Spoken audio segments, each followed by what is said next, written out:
found a lot of opportunities, and staffing is one of them, where once we have that data in a different operating system, and for some clients that's even through their website, we can then start to identify those workflows and look for where can we automate, where can we add some AI, where can we streamline, where can we make things easier for folks by just moving data around and putting things in the right place so that someone can just pull up a task and go, yep, I can review that, check it off, and move on to the next thing.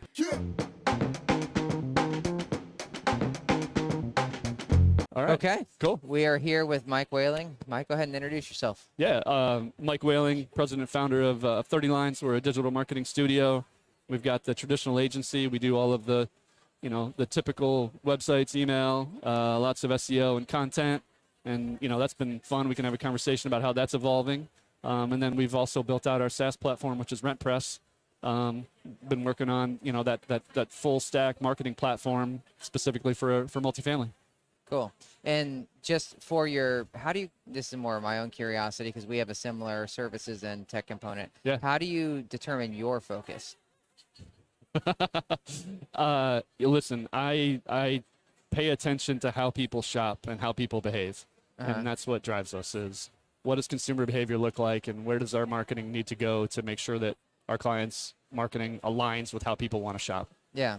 Well, I'm asking because we in the early days, Reed and I focused more on the service side because we needed to build that so that we had enough to reinvest in the tech. Yep. And then we got really pulled into focusing more of our energy on the tech side. Yeah. And now we're like, shoot, our service business, maybe we should be putting some energy over there. So I'm just wondering how you decide to split your time. We should talk about this a lot more often because we're on the same path, right? We've bootstrapped this thing from day one.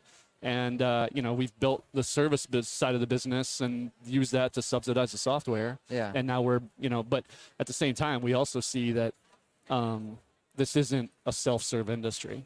And I don't know that it's going to be for a long time, right? Mm-hmm. Like people want to have the tools. They want to be able to dig into the data and try and pull those insights and do as much of the marketing as they can themselves. But they need help. They need support. And that's where the agency side of the business comes in and continues to be a big part of what we do. What do you think, if I can, underpins that what you just said about this industry is not a self-serve and may not be for some time? And I don't want to lead too much, but I have my own theories, but I'm just curious. Yeah. Why do you think that they're not quicker to adopt or might adopt more self-serve software? Well, I think a lot of that is owners are used to, they're in the real estate business. They're not in the technology or, marketing is not necessarily a core competency. And so, if you think about what are the things that I need to outsource, that's something that I think a lot of folks look to outsource and not necessarily build a huge in-house marketing team. And, we certainly see there's, the Bazzutos of the world and some other folks where they are making significant in-house investments in building their own agency. And I love to see it, but, there's way more clients on the other side where the marketing team is 1.5 or 3 people or maybe 7 people, whatever it is. And they just can't do it all themselves. Yeah. I think it's that's my same thing. I like the underpinning word, but I feel like a lot of people are already overstretched and they're just like, I just need to send an email and get it done. Yep. I do wonder though, Mike, to your point, like, because Reed and I have had a lot of discussions here about tech versus service, and it's like, does it matter? Isn't it just the outcome that matters? So like, in one sense, to your point, like if you could self-serve and just click a button and it's the same as you sending an email, why is sending the email maybe more comfortable than the button? And I guess to me, that must just mean that there's something underlying where people maybe don't trust the tech all the way yet. And so they're like, but I trust my account rep or my client services person. Do you think that's fair, or is there something else there? We spend a lot of time working with our clients on where in the funnel should they be putting their focus, right? And I think that that's something that isn't evolving. And I think our industry and the marketers are getting a lot more sophisticated about, it's not just, hey, we need more traffic. Yeah. It's, hey, maybe we need to focus on website conversions. Maybe we need to focus on down funnel nurturing and how do we support that? Where does technology play in that? The other side of it, I also think is there's just a lot of where marketing is today that I can't do as a corporate marketer, right? Like I can't be on site to create content. And so if there are some of those things that I have to rely on on-site teams or I have to rely on third parties to do, then where are the areas as a corporate marketer where I can make myself the most useful? And like I said, it's not creating TikToks. It's, there's other avenues that those folks have to focus on just based on where they sit. Yeah. Well, I know you wanted to talk about, what did you want to talk about? Oh, just the staffing and like basically how you guys kind of stumbled, and I don't know if that's the right way of putting it. Maybe it was way more deliberate than that, on this new kind of solution that you're bringing to market, related, you said, the LMS, like, and not being, it was my words, my phrase, held hostage, by your core PMS. Yeah. But I love the way you frame that as far as unlocking all sorts of new opportunities to be more effective, in the way that they were approaching all sorts of elements. I don't want to just talk about staffing, but yeah, if you could just catch up our listeners a little bit there. Yeah, so I spoke on a panel yesterday talking about staffing shortages and how we can use technology to help with that and help support people and give people, make folks more efficient or find ways to, streamline processes, those kinds of things. But it comes back to that idea of avoiding data lock-in and getting, thinking about what does our business need beyond what our property management software does. Property management certainly has a place and we need that data, but that's not the operating system for the business.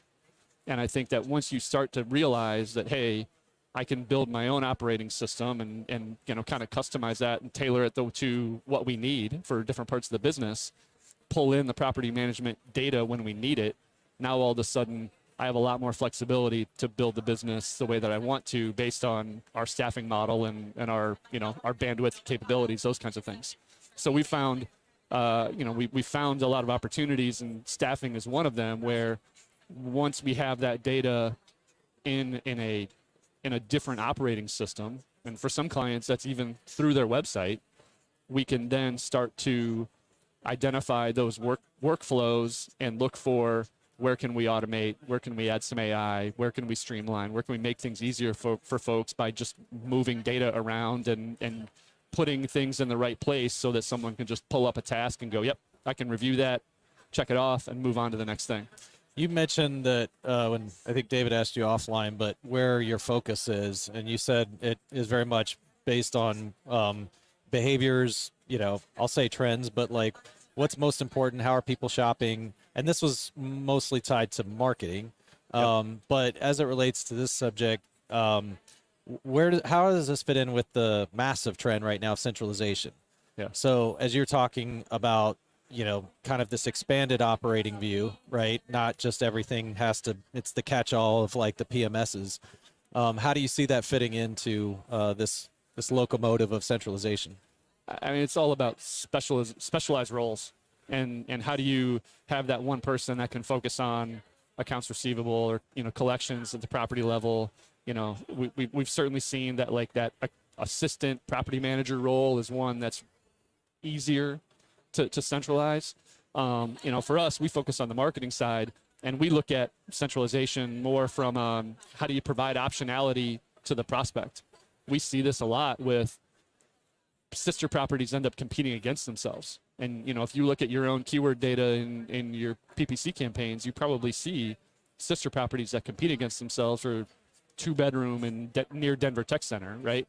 When we can change that from a centralized perspective and have that lead come into one place, and now I have maybe a floating leasing agent or a regional coordinator who can handle that lead and go, let's talk. We actually have 4 great options within 2 miles that could be a good fit. Let's figure out the best place and schedule 1 or 2 tours for you, rather than talking to that prospect as 4 separate prospects, and each property is, attacking them without any consistency. Yeah, I think that helps, because what I was getting at is how well does this pair up with that trend? Yep. Because I feel like anybody right now that's trying to build software that doesn't line up or pair up well with centralization is swimming upstream.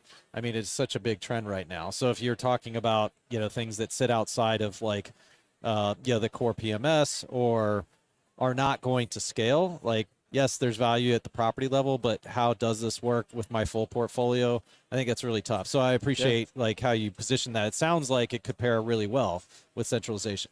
We think it works great. Yeah. Now, the flip side of that is we still are in an industry that is not brand loyal, right? There's not brand awareness. And so at the end of the day, the prospect is still looking property by property once they've narrowed down those options.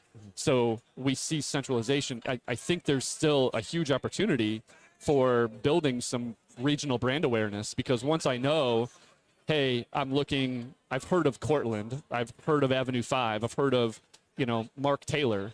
Once I know that and I have some initial awareness, once you start searching, you're more likely to go, oh, I've heard of Mark Taylor, I need to go check that out. And so we see that centralization, and along with that brand trust, can help build some awareness that then goes, helps downstream once that person gets to the property that is a good fit. I think you've brought this up a few times, but just what level of saturation do you need in a given region in order to make that move? Because if you have a handful of properties that are kind of scattered across a large metro, that's probably not going to work. So do you have your own kind of tipping point or theories on that?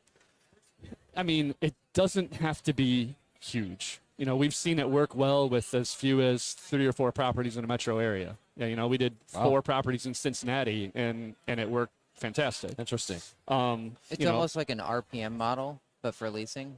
If you think about it, right?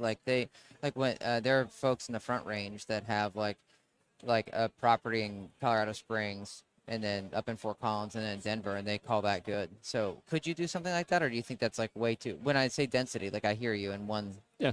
But or is it still smaller? You're talking more in terms of like actual geography miles. Yeah, with the density part. Yeah. Because it's like what I don't know is if they need to be within 20 minutes to do a tour, what I was or if getting they at, just block out like an hour drive time between tours, and that's okay. Yeah. What's really interesting is it kind of depends on the market, and what we've discovered through search trends, and you probably see this too, is I'm in Columbus, Ohio. Columbus, there's the city center, and then there's the outer loop around it, right? And there might be people that are looking at the west side of the outer loop and the east side, because they're both 20 minutes to downtown. Okay. Those properties are 45 minutes apart. But if I'm moving in from somewhere else and I just want to be in a nice neighborhood, those might be more It's a great comp point. than you think. Yeah. It's a great point. And we talked especially about as there's that, more, remote work. If it's like, I just want to be 10 minutes away from the airport, and I want to be in a cool location, that you might have a whole radius around of comps that aren't just in the exact same submarket. And then it just comes down to if you're staffing, I guess if you had 2 lease ups on either side of town, like you're talking about, maybe it doesn't make sense because of the volume of tours you have, right? Yeah. But if you have, if they're stabilized assets, then you could make it work. Is that fair? Yeah. I mean, listen, like I said, we've seen it work with as few as 3 or 4 properties. Obviously, if you've got more density and you can say we've got 20 properties all over town, we've got something at every price level, that becomes really compelling. But what we see is if you have 8 assets in Denver, you're probably competing against yourself way more than you think. Yeah, I think like the competing against yourself is something where it's like I could see what you're saying about them being comps against each other, but I think there's still ways that for now the way we run marketing where they don't end up competing. And a lot of that is just because of like in Denver, like there's like $400,000 a month in spend for like 2 bedrooms or whatever, right? And so when each property has just a few $100 going towards 2 bedrooms, they don't end up like really competing against each other in that sense. But I did want to ask you though, you had mentioned. Can I ask a question before you get super fast? When you say competing against yourself, you mean from the PMC's perspective, or do you mean from the owners? Because even in I love that question. you get the question, right? Yeah. I think that PMCs have to get better at this conversation, honestly, because owners are already competing against themselves and against, other owners in the ILSs. They're comfortable with that. If you say, hey, we're going to run an ad for you on apartments.com, it's like, okay, every other owner's there. as a PMC, I definitely think that there are some opportunities to say, here's our framework, here's our approach, here's the benefits that you see as an owner when you jump on our program, and this is what it means for you, because yeah, you might be competing against our other owners, or you might be next to our other owners, but we do that to create a more cost-effective marketing machine. And here's how we spend less overall, and you keep more money in your pocket because you're riding on our brand and not off on your own and not on an island. Isn't there a word for that? I think it starts with a C. I don't know. Is anybody here talking about rhymes it? with illusion? All right. Oh. Collusion. Sorry, we're not allowed to talk about that. I signed something that says No, they had it on a slide at the beginning of the Yeah. presentation. the antitrust. Yeah. Sorry, I got in front of you. What was No, your- you're fine. Well, you had mentioned. I don't think that's collusion, by the way. Yeah. I really don't. I Oh, think well, it's, let's go there. I I mean, want to hear. Like, you mean the pricing, like using pricing models, like with your comps data? but we're not talking about pricing. We're talking about positioning. Like, Okay. because those two assets Oh, might you're be, saying on this prior yeah, topic. yeah. Okay. On his topic, and we're not talking about pricing. We're talking about, how do you position at AIM the The fear is usually the opposite when we talk to people. It's like, now that keyword I'm going to pay 30% more because you guys are supporting other competing sister properties that are going to have the same keywords or same interest, versus what you're talking about, which is actually this will create efficiency, not going to inflate your marketing cost. listen, the one of the easiest marketing plays that we see that not enough folks use is take our ground up lease up that has the bigger startup budget and use that to funnel traffic to all the stabilized assets in the area, that because everybody wants to check out the brand new thing. They're going to go check that out, and they're going to go, oh, either that's awesome or maybe I can't afford it. But for all those people that say that's cool but not for me, how do we move them to other assets in the portfolio and keep them in the family? Totally. I have all sorts of thoughts on that, but I'll take us down a huge rabbit hole. So I just wanted to hear your thoughts. You had said to us offline about not being tied to your property management system as like almost like your database and pulling that out. And then you sort of mentioned that some people are even using almost like the website as the database. And you had sort of indicated that it made sense to layer other tooling on top of that data to help with efficiency. So you did say AI at the time. Now, I didn't know how, like, in what way you meant to use it. So in what ways are companies not currently attacking like some of the problem solving in this industry that they should be using, whether it's machine learning or generative AI or what have you? I mean, I'll give you an example of the case study that we talked about yesterday in our session. Working with a group, RL Management, that's a scattered site, small time property manager in Columbus, Ohio, and they run their business off of Airtable. And so they pulled information. Sorry, not funny. They pull their information out of their PMS, dump it into an Airtable system that they've built, and then based off of that, they then trigger either tasks for their team, or they trigger things. Here's an AI example is based on the zip code of the property. When they sign a new property, they know, okay, this is the landscaping company that's we need to go hire to take care of this property for us. We're going to automatically send a message to that landscaping company to say, hey, we have a new property. We need to sign up a new asset with you. And all of that is automated out of their central work system that they've built.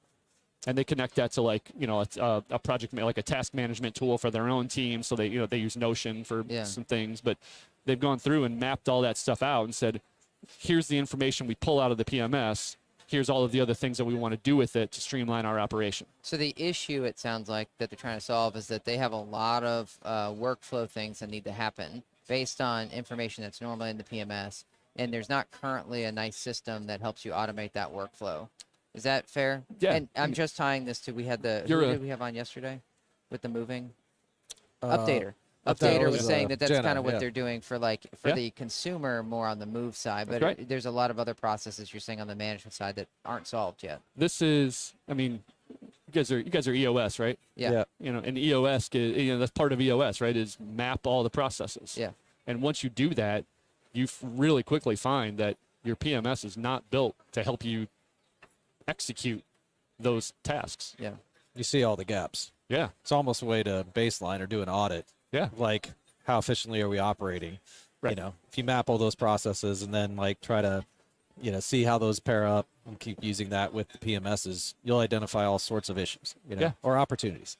Yes. And that's what you guys are helping solve. I mean, we're certainly seeing those opportunities, right? And we How do see you, what- sorry, Mike, but how do you then like start the engagement, we'll say? Like, are you mapping for them? Like, would this be the approach? Am I oversimplifying? Like, if you are like, hey, we have these kind of, we've identified this problem. We typically work through a flowchart exercise of walk me through this. Okay. Here's this process. Walk me through all the steps. Now let's look at, are there things that we can pull off as we can automate these? We can add some AI, or hey, we can create some kind of checkpoint here that then allows us to collect some data that helps us downstream.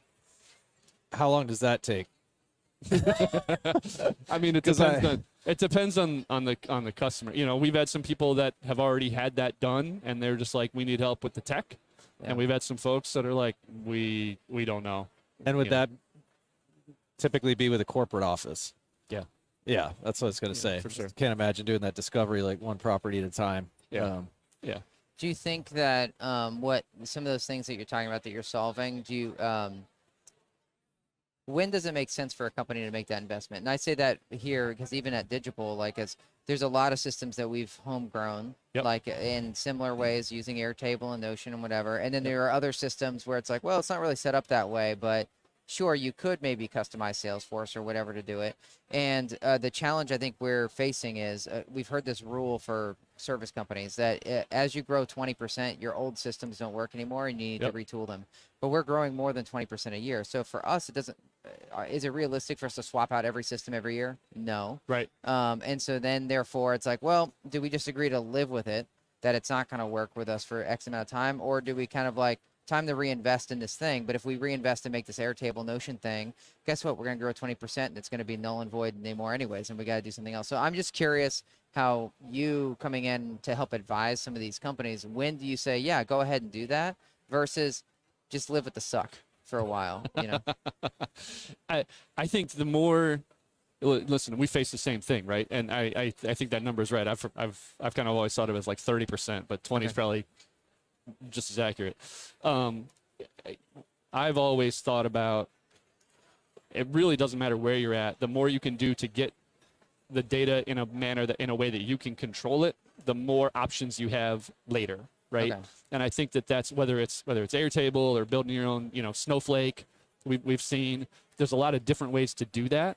But once you have the data in your own control, then you can really start to have that conversation of where do we prioritize and what do we need to do, like what's going to be the best benefit to the business. Yeah. So if I was using first principles thinking, it's like, hey, no matter what size you are, wouldn't it be nice to have control of your data? Yeah. Therefore, start there, and then that will give you optionality no matter what size or how fast you're growing as far as what systems or, whatever you implement.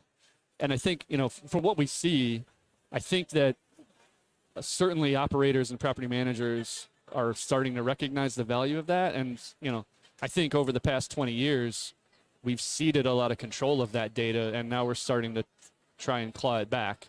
And you're seeing that certainly at the larger operators have built out their own data warehouses, and, they're going down that path. But other folks are starting to look at how do we get that back? Even, the Updater example, I love the Updater product, but that's a perfect example of property managers are giving up revenue because they didn't want to build that system and own that data.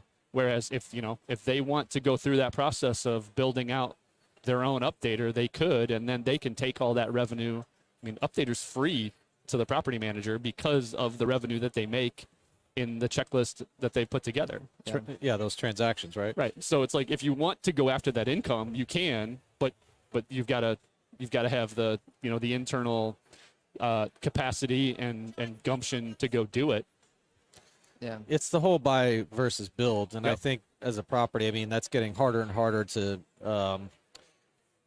I don't want to say avoid. And that's the thing. You mentioned that this is real estate. This isn't software engineering, and that's a big part of it, right? That's not part of their culture. So I don't even know if they're having that conversation with Updata where it's like, should we build this or should we buy this? I think they're just like knowing that it's free, but they're not necessarily seeing the opportunity cost that's missed. That's the whole though, like make your beer taste better, right? Like that's the Jeff Bezos quote, right? He's like, only do what makes your beer taste better. And I'd be fascinated to hear the way you think about this, Mike. But yes, there are opportunities to like, I'm going to get the referral over to Verizon or whoever, right? With like the Updater example. And there are opportunities to fully vertically integrate your thing, your whatever it is, whether it's like Tesla or SpaceX or whoever that's Apple that's vertically integrating. Yep. What do you think is the right move for management companies? Because a lot of it doesn't make your beer taste better, right? So like trying to get the referral out to Verizon does not help, Sure. So I'm just wondering, like, how do you think about that? I think, First principle, do you agree or disagree with making your beer taste better? I mean, I think we always want to make beer taste better, right? Great answer. Yeah. This is where I think the industry needs to. We've heard a lot of talk over the past couple of years of improving the resident experience, right? Improving the renter experience, and this is where now companies need to. They have the opportunity to make the choice of how are we going to do that, and how are we going to do it in our own way, so that we are not just riding on whatever our portal tool gives us or whatever partners we like. These are the opportunities now where we can sit and I think this is where centralization helps, because now we're not doing it property by property. We can think about this and maybe even have a specialist that's focused on what are the programs that we want to build that are ours exclusively, so that we can have a more unique, more compelling customer experience. We can go any way that you want with that, but it's like we're the property manager that does X blank. What do you want that to be? Once you know that, then you can go down that path of how are we going to make the smart investments to be the best at that. This is where a TPM might make sense. If we Okay. had Aaron here, Yeah. he would say, you need the technical program, director, a TPD. or Manager. Yeah, Technical program manager. manager. Yeah, it's really fascinating. Again, go down a rabbit But that's hole. where the sidetrack. robotic company I told you about, they don't have any TPMs. Yeah.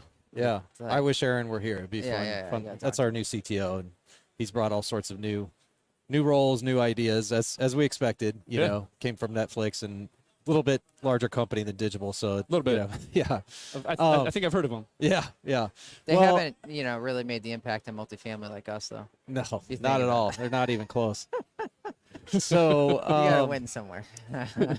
what is there a name? Have you put a name on this product or solution that you're talking about? And how are you marketing that, Mike? We're not. We are. I mean, this is one of those things that comes up in conversations where people are like, we know we should be doing things better. We're not sure what. And the conversation goes from there, right? And I'll tell you that we don't. This is not what we lead with, right? Yeah. We're a marketing company first, and then as Right. we get into it, it's like, That could change Oh. though if you find product market fit with this. hey, But first you have to call it a product. I know. We do enough. I mean, for us, it's really, we've been calling it business automation and, streamlining, that kind of thing. But it's really business automation. We keep doing enough of these episodes, and you guys sell it for me, Yeah. and we could figure something Let's out. work out a deal. Yeah, We'll do that right? off air. We'll white label it under Fiona, something like that. So what's the since now I'm pinning you down It's called Fiona Works. That's what it's called. It's called Fiona smart, Works. we man. have Fiona just about everything except works. Yeah. Ironically, we could have I started don't know with why that. we bought FionaDoesn'tWork.com, but maybe we'll I move bet it. the URL is still there. Hey, Maybe. I still own 30linesucks.com. Oh, just so that no one nice. else can. Nice. That- That's like the YP. Smart, Do you yeah. remember that? The YP haters. They YPsucks.com. No, They so it's vaguely. smart for you to vaguely. get that. Every politician should have that. So then business automation, what's the theory? The theory, I guess, has already been offered or explained. But if you're talking to an operator and they're like, this is super interesting, how are you setting expectations? So time to money is where I'm going to go on this thing, whole time to outcome. And David's talking about the 20% growth, 30%, whatever it may be, which I think has everything to do with the size of the company. 20% doesn't mean the same to everybody. Right. But generally speaking, easy number to orient around. And then it's like a year later, we have to rebuild this, or we have to rethink our systems again because of the growth. And so it becomes critical. And I don't know if you know Marty Kagan, but does all these product books. And this last book that he wrote about Transformed, he says if you really want to hold product and tech accountable, you need to think in terms of time to money, aka business outcomes. And that shouldn't be something that takes 12 to 18 months, because you are in danger of, in fact, that becoming irrelevant or needed to be redone again. So it's vital that you have speed. And so I'm wondering, with something like this, that just seems like it'd be a big part of your challenge. You got to have that conversation of what does success look like. Yeah. Right. And, we do this on the marketing side too. What does success look like? And that tells us really quickly if it's a good fit and if it's somebody that we can work with. You have enough of these conversations and you start to figure out pretty quickly, like, okay, that's going to be, that client's going to be a pain to work with. And, it's not a good fit for us. And, what if it's a good fit, what do you think is reasonable for them to start seeing quantifiable, I guess, return on this solution of business automation, air quotes? It all depends on what you're trying to, like. We try and break this thing down into manageable parts, right? So for the client that we were on stage with yesterday, it wasn't, hey, we automated your entire business. It was, hey, this is the first thing that we want to attack. We are bringing on staffers, and we need to make it easier for our team to recruit and train those folks and get them up to speed quickly. And so that's the first part that we did. And then the next part was, they have a mystery shopping program. And so how do we take the workflows of the mystery shopping program and make it easier for their PM clients to hire them, and then make it easier for their team to work through the reports, do the shop, and get the report back to the client and and share those results. So it's really, how do we break this down into more manageable things? So it's not just some abstract business automation. It's, here are specific parts of our business that we want to make more efficient. Yeah. And then it becomes a much easier, much more talk concrete. about those, horizons or milestones, time to outcome. Yeah, makes sense. It sounds a lot like, do you know robotic process automation, RPA? Yeah. Okay, so it sounds a lot like that for multifamily, which is not a bad thing. I mean, we talked about this in the early stages of Digital. We're like, well, we don't have quite the engineering team to build all this crap that we need, so let's use some RPA stuff to basically do what Adam was doing, like do account builds or whatever. Yeah. I think there's still a place for that.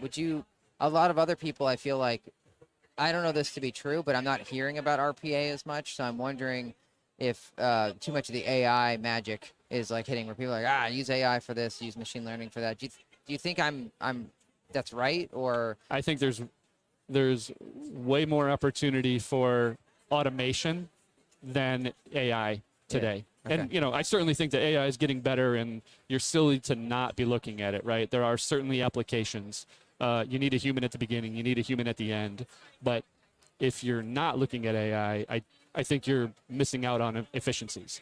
But that said, to your point, RPA and automation, I think there are broader opportunities and, just more applications there.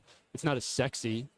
The biggest thing that we see as a challenge on the client side is most folks don't know how to think about automation. Like, they just know, hey, these are the things that I have to do. And they've never even considered, maybe they don't even know that it's possible to say, hey, 7 of the steps can be automated through technology. You have to have those conversations. We do this on the marketing side of, we constantly have marketers talking to our technology folks, our engineers, to go, the engineers know what's possible, but maybe they don't necessarily have the application in mind. The marketers have their thoughts of, like, we want to be able to do this. You get those two in a room, and, good things can happen to go, oh, we didn't know you were trying to do that. We could totally build that. Yeah. And I don't think that most folks are not, they don't default to, oh, I could automate this. They're just used to doing the task. Yeah. And I think, that's a conversation that we're having now, is like, there's an opportunity to completely rethink standard operating procedures. Like, your SOPs are based on maybe not having that technology available. Let's look at, is there a better way to do this? And you know, what are the steps that we can automate to make life easier for our folks? And I think RPA is a great example. Well, how do you want to land this plane? Well, I was just going to say I love that. One more plug for Kagan in that book, but says the issue with a lot of industries, and this is one of the best examples, is there's people, I don't want to say that think they're smarter than they are, but feel like they're, I guess, on the cutting edge in how they're solving some of their own problems, but they really have no idea. Like if you have a strong senior product manager, you have a technical lead, you have a good designer, just to your point, they may not understand the industry. Right. Let them talk to the people that do, but then they will solve that problem in such a more efficient, smarter way. And that's what will end up, you know, finally getting, and I don't want to say finally, but moving this industry forward, like really picking up some pace. But not enough of these companies, back to like they really know real estate, they don't know this other, you know, the tech side of things, need to lean into that more. And right now it's just coming primarily from suppliers, from vendors, not both sides. And until that happens and they start, to me, hiring some of those folks, we're going to continue kind of this molasses pace forward. So this might be a whole tangent and a whole other episode, but I think this is an industry that is used to creating value out of the dirt solely, right? We add Quite value, literally. right? They create value out of the dirt. Now, if I also add on a data layer and a technology layer, but mostly data, if I layer, there's a ton of value in that data. Even, you know, Updater is a great example, but there's other opportunities here where we have a captive audience. Say it this way. Every brand, we go out on the street and we look at every brand wants to be in the living room of their customer. This industry, our customers, literally own the living room of the customer. We have a captive audience. We know where people live. We know the demographics. We know how we have an opportunity to leverage that, and we haven't because we're focused on the real estate first. But now if you layer on, we've got technology, we have an audience. How do I use that as a way to funnel attention? There's some massive revenue unlocks there if you go down that path. It's great. I'm going to land this by saying, and I don't know if we can either one play or together play the role of Huberman and he's Atia. But I'm just saying I want to have Mike on like every few weeks, you know, because there's just, I love hearing your thoughts, your opinions. You have such a great handle of the industry that goes well beyond marketing. And that's what I know has made you successful and gets you on all these panels, which we still haven't figured out. But thanks for coming coming talk about that. We can help you with that. Okay, I appreciate that. But no, seriously, you guys don't need it. You have this. What are you talking about? Yeah, this is our megaphone. But that's right. No, thanks for coming on the show. And seriously, we gotta have some frequency, like, you know, check in at least every 90 days with you. Hey, we've enjoyed working with you. You know, we've partnered up, and that's been a lot of fun. You know, it's been awesome seeing you guys grow this thing. And you know, the route that you're going, I know you have even more good things to come. So keep doing what you're doing. We appreciate it. Yeah, maybe I was going to make a joke about like us being the dirt, but give it. Let's hear it. No, I've already lost it. Come on, you got to make the beer taste better now. Yeah, I do need to make the dirty beer taste better. All right, Mike, if people want to learn more, get in touch. What's the best way? 30lines.com. Our software platform is RentPress, and you can find me on LinkedIn. That's where I'm most active. Got it. And if I go to 30linesucks.com, what do I get? I think it just redirects to 30 lines. 404. Yeah, 404. It redirects to digital. No. Yeah. Nice. We'll take those leads. Yeah, right. I think it actually does just redirect to our website. Yeah, well, we were talking about doing more Easter eggs for ourselves, so that would be, we right? could get digital. That would be sucks funny. and We could do that on both Easter eggs. sides. Yeah. Once we buy our domain, Yeah, you know, we gotta that'll get go to 30 lines. Yeah, I let's love see it. where we can find $9. All right, thanks, Mike. Thanks, guys. Yeah.